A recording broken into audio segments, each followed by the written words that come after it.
देख रहे हैं SPN9 न्यूज़ और स्वागत है आपका हमारी ताज़ा अपडेट में। मैं हूं आपके साथ अभिलाष।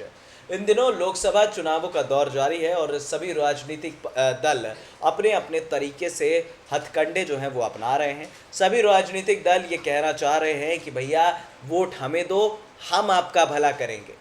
खैर, चुनाव सरगर्मी जो है वो तेज़ हो जाती है जैसे ही चुनाव आते हैं, लेकिन सबसे बड़ी बात यह है कि जिस तरह से आज राजनीति का माहौल है, जिस तरह से हिंदू मुस्लिमों को लेकर बात की जा रही है, जिस तरह से घोषणा पत्र जारी किए जा रहे हैं, लोगों का क्या भला है।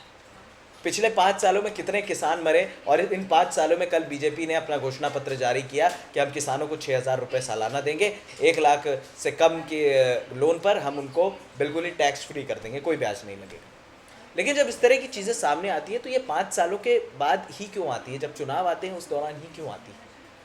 हम ये मानते हैं कि भारतीय जनता पार्टी के कार्यकाल में कई चीज़ें अच्छी भी हुई हैं, लेकिन जो घोषणा पत्र में 370 ख़त्म करने की बात है, जो घोषणा पत्र में आर्टिकल 35 से ख़त्म करने की बात है, ये चीज़ें शायद जुमलों में अच्छी लगती है। जुमलेबाजी की सरकार बनानी है तो आप जुमलेबाजी की सरकार बना लीजिए। आज आप एयर स्ट्राइक, सर्जिकल स्ट्राइक आपने करवाई, हिंदुस्तान का नाम हुआ, हिंदुस्तान ताकतवर देश बना, लेकिन एयर स्ट्राइक और सर्जिकल स्ट्राइक का नाम लेकर अगर आप वोट बटोरेंगे तो ये कहीं से भी सही नहीं। ये वही भारतीय जनता पार्टी की गवर्नमेंट है जो महबूबा मुफ्ती के साथ अलायंस में चल रही थी, और हम सभी जानते हैं कि महबूबा मुफ्ती किस तरह का बयान देती हैं।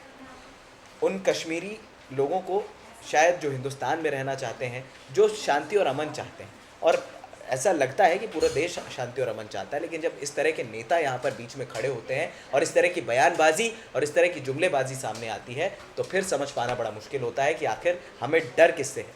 हमें डर है उन आतंकियों से या फिर हमें डर है हमें इन नेताओं से। हमारे बीच में महबूबा मुफ्ती जैसी नेता भी बैठती हैं, महिला हैं। पत्रकार का काम नहीं होता कि इस तरह लांछन लगाना, लेकिन जिस तरह की चीज़ें हैं वो समझनी जानी चाहिए। यहाँ पर AIMIM प्रमुख असद उद्दीन ओवैसी ने अपनी रैली हैदराबाद में, अपनी रैली के दौरान उन्होंने एक साफ कहा प्रधानमंत्री नरेंद्र मोदी को कि भैया आप जो है आर्टिकल 370 हटा ही नहीं पाएंगे। आप वही भारतीय जनता पार्टी की गवर्नमेंट है जिन्होंने महबूबा मुफ्ती के साथ अलायंस किया था। आप वही भारतीय जनता पार्टी हैं जिनको अभी तक ये बात सब, आप 280 MP लेके बैठे हैं, आपके पास 344 सीटों का गठबंधन। अब इतने ज़्यादा आप एक तरफा जीत के बावजूद अगर आप नहीं ख़त्म कर पाए आर्टिकल, तो आप अगले 5 साल में किस तरह से आर्टिकल ख़त्म करेंगे। और ये सवाल जो है जायज़ है। ये सवाल इसलिए जायज़ है क्योंकि आप कम से कम जब आप कश्मीर जाएंगे, आप कश्मीर के लोगों से आप जब मिलेंगे तो उनका असल सच है वो आपको समझ में आएगा। हाल ही में जब मैं कश्मीर होकर आया था तो मेरी जब लोगों से बात हुई थी, वहाँ पर ज़्यादातर जो लोग हैं वो गरीब हैं। उनका ये कहना है कि सरकार ने उनके लिए आज तक कुछ किया ही नहीं। जब टेंशन का माहौल होता है बॉर्डर पर, लोग आना बंद कर देते हैं। टूरिज़्म के लिए कुछ पैसा नहीं रहता है और अपना पेट चलाने के लिए, अपने जानवरों का पेट चलाने के लिए, अपने मवेशियों का पेट चलाने के लिए उन्हें पैसों की ज़रूरत होती है। और जब पैसों की ज़रूरत होती है तो फिर इस तरह की ऑर्गेनाइजेशन जो आपत्तिजनक हैं, जो ऐसे लोग हैं, जो लोग मासूम और ऐसे लोगों को भड़काते हैं जो अपनी कंट्री की तरफ उन्हें खींचने की कोशिश करते हैं। लेकिन इसके बावजूद सरकार की कानों में जू तक नहीं रही। कैसे एक युवा जो है उसको एक तरफ से दूसरी तरफ उसका मन जो है वो डाइवर्ट कर दिया जाता है, इस बारे में कोई सरकार नहीं बात करती। कोई अलगाववादी नेता ये नहीं कहता कि भैया यहाँ के लोगों की जो दिक्कत है, मैं एक पॉलिटिकल सिस्टम का पार्ट हूँ, मैं उसका प्रतिनिधि हूँ और आप मुझे दिक्कत बताएं, मैं वहाँ जाकर आपकी बात सरकार के सामने रखूँगा। अगर हम एक लोकतंत्र में रह रहे हैं, हम एक कंट्री में रह रहे हैं, तो हमारे पास हमारा पॉलिटिकल सिस्टम का एक पार्ट है। लेकिन एक भी नेता ने लोगों के इस फायदे के लिए बात नहीं की।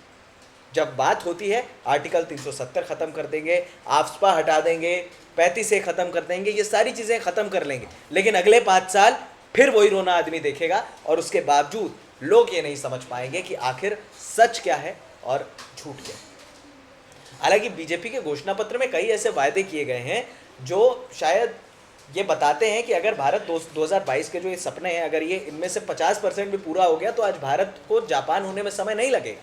लेकिन कथनी और करनी में बड़ा फ़र्क होता है। अब लोग कहेंगे कि हम भारतीय जनता पार्टी के अगेंस्ट बोलते हैं। अब आप अगर सत्ता में हैं, आपने पिछले 5 साल कुछ नहीं किया तो आप पर सवाल उठेंगे, और जाहिर सी बात है ये सवाल करने का हक हमें संविधान देता है। और इस तरह के सवालों के जवाब अब ज़रूर मिलने चाहिए।